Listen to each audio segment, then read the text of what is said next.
Hi, music listeners of YouTube. Welcome back to Tiny Record Time, the small music show for big music listeners. I'm Josh, and today's episode is on part 2 of records from my record collection that have a song on them that is at least one side of a full LP. Now, this includes stuff like the live version of Greengrass and High Tides by The Outlaws on their album Bring It Back Alive, or Jethro Tull's Thick as a Brick. Now, we're going from shortest song to longest song, and we do 5 records per episode, so let's get started. First up, we have Sleep, Antarctican's Thought. Last episode we had a couple of Sleep songs, and we have more because they have a lot of long songs. This song comes out to 14 minutes and 23 seconds, and it's a heavy one. It's, cold, because, it's about Antarctica thawing out, but it's just a head-banging anthem. It comes on a nice green vinyl, and it sounds great too. Very good song, very good album, and I didn't show it in the last video, but I'll show it in this one. It's the inside. It is a nice breakfast. Looks tasty, doesn't it? So that is Antarctican's Thawed. Very good song, very heavy, very cold, but it's very good.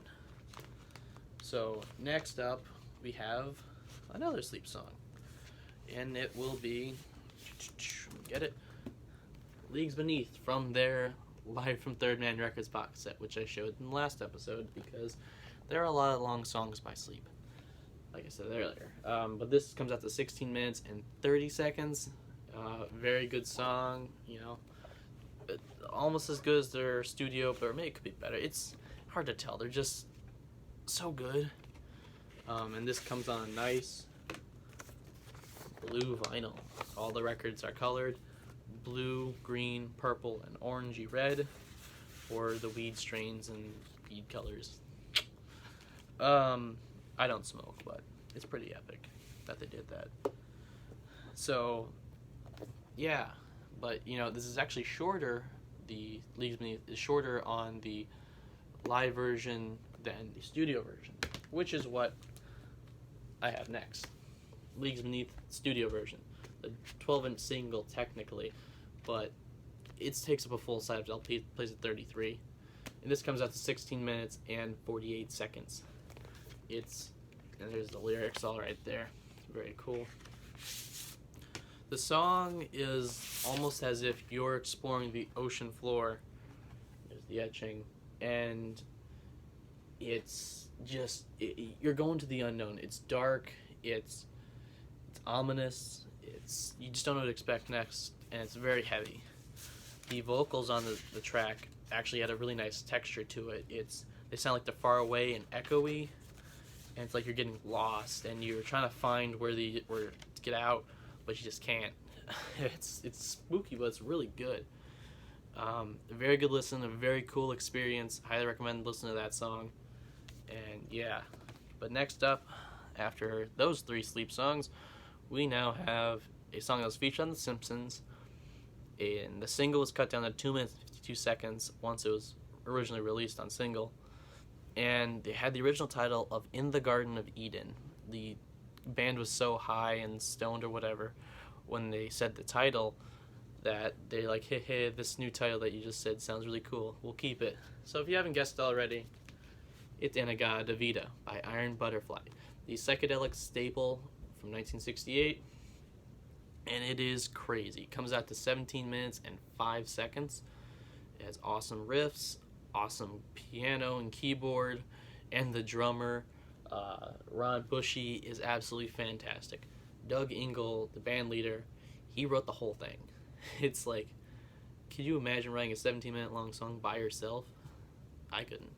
But it's really good. It's really epic. It's really awesome. It's, like I said, it's a staple of the psychedelic era. The band tried to emulate the song so much on their next album, Ball, that it broke up the band basically, because their next album, Ball, wasn't very good. It was okay. It was great, but it wasn't their best work. It wasn't nothing like this, even though it was trying to be like it.